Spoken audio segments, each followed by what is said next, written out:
Escuta só essa história aqui. Eu sou filha de um dos juízes mais temidos do país e me apaixonei pelo rapaz que lavava os carros na frente do fórum. É. Gente, essa história é assim, maravilhosa. Ouve que vocês não vão se arrepender. É uma história de amor. Essa história aconteceu comigo há 6 anos. Eu tinha 20 anos. Morava numa cobertura linda, com vista para a cidade inteira. Andava de carro blindado, com segurança particular, aquela chiqueza toda, né, gente?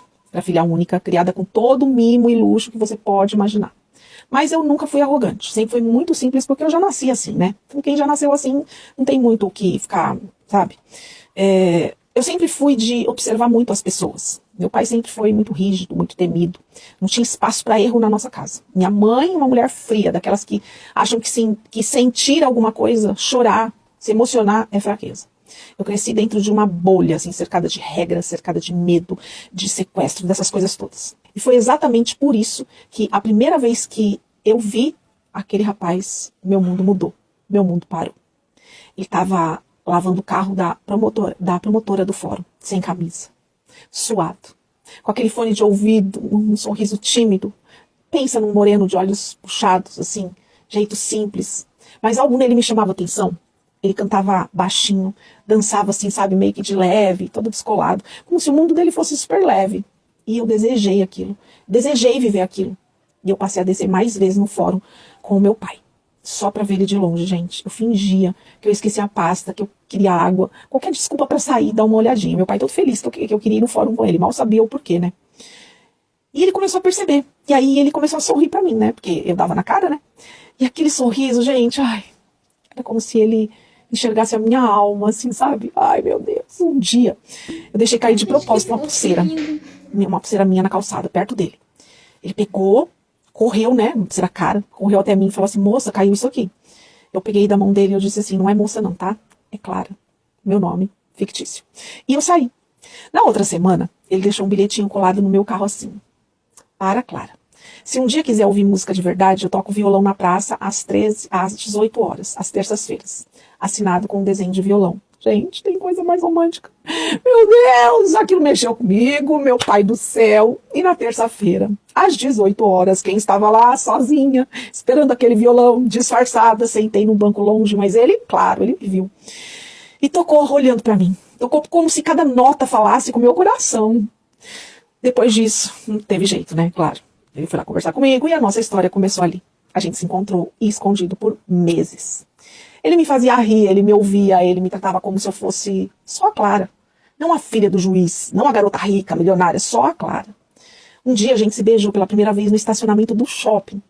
Eu senti como se tudo que eu carregava nos ombros tivesse assim, despencado naquele momento, como se o mundo tivesse parado, como se tivesse tudo em câmera lenta. Pensa comigo, pensa essa cena. Mas nem tudo era leve, né, gente? Então eu acabei engravidando. E quando eu descobri, eu desabei. Porque eu sabia que meu pai não ia perdoar isso. Ele sempre dizia que homem pobre se aproximava de mulher rica por interesse. Mas eu sabia que ele faria de tudo para me afastar dele, eu sabia. Mas eu decidi contar. Reuni meus pais e contei que eu estava grávida, gente. Meu pai quase quebrou a casa inteira, deu um surto no homem, mandou eu sumir, que ia me tirar do testamento, da casa, da vida dele. Foi aí que ele apareceu, meu namorado, meu moreno, o lavador de carros, o músico da praça, o homem mais corajoso que eu já conheci na vida.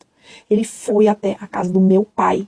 Ele disse assim: eu sei que o senhor acha que eu não sou digno da sua filha, né, porque eu sou pobre, mas ela não é um troféu, ela é uma mulher, tá? E eu a amo muito. Eu vou amar o nosso filho. Eu não preciso do seu dinheiro, nem da sua casa. Eu só gostaria que o senhor nos abençoasse. Mas se não tiver, se não der, a gente vai ser feliz do mesmo jeito. Meu pai riu na cara dele, né? Tipo, ainda falando de abençoar. Ixi, meu pai expulsou ele de casa. Me deu 2 opções. Ou eu tirava o bebê e esquecia esse vagabundo, ou eu saía da casa dele com a roupa do corpo. E foi exatamente o que eu fiz, gente. Não tinha como, né? Saí com uma mochila e um ultrassom de 7 semanas nas mãos. A gente foi morar de favor numa edícula no fundo da casa da tia dele. Ela cedeu pra gente. Ele lavava carro de manhã e fazia bico tocando nos bares à noite. E eu comecei a fazer bolo para vender. Eu gostava de cozinhar. E vendia na faculdade. Foi a época mais difícil da nossa vida, mas foi a época mais feliz da minha vida. Eu aprendi o valor de tudo, do amor, da liberdade, da fé, sabe? De conquistar as coisas, não pensar e já ter. E o nosso filho nasceu muito forte, lindo. O nome dele era Samuel. É Samuel. Porque significa pedido a Deus. E sabe o que é mais bonito? Hoje, 6 anos depois, meu pai ainda tem dificuldade de aceitar, Gente, mas já visita o neto. Assim, o que uma criança não faz, né? Já levou ele pra assistir jogo no estádio de futebol. E outro dia eu vi o meu pai ouvindo um CD que o meu marido gravou com música autorais dele. E ele finge que não gosta, mas eu sei que ele gosta do estilo da música dele. Meu marido hoje tem uma empresa de lavagem ecológica de carros. Cresceu, estuda à noite e continua me fazendo rir como no primeiro dia que a gente se encontrou. E eu sou a mulher mais feliz do mundo. Muita dificuldade? Passei, sofri, mas tô com meu amor. Eu tive coragem de amar quem ninguém esperava. E largar, esquecer que dinheiro, sabe? Dinheiro não é tudo, gente. É bom, mas não é tudo. O amor, quando é de verdade, não precisa de luxo. Só precisa de coragem. Claro que eu quero ganhar dinheiro. Claro que eu quero vencer na vida. Mas, para ser feliz, a gente às vezes tem que abrir mão de algumas coisas, né? E essa é a minha linda história. Calma, calma. Gente, ai, tô até emocionada aqui, porque essa história é muito linda. Faz a gente refletir que o dinheiro não é tudo, né? Que às vezes você tem tudo, mas você não sabe como é a sua vida, seu psicológico, seu mental e a vida com a sua família, né? Que nem ela era tipo um troféu pro pai dela. E quando ela conheceu esse namorado, esse marido, foi meio que ela viu uma leveza e viu um amor e um cuidado totalmente diferente do que a família dela tinha, que era com mais frieza, com mais rigidez, né? É muito tocante essa história. Que história de amor mais linda, né? Eu fico bobinha ouvindo esse tipo de história. Acho que porque eu assisto muitos filmes românticos, muita comédia romântica. E assim, enche meu coração de felicidade saber que histórias assim acontecem na vida real.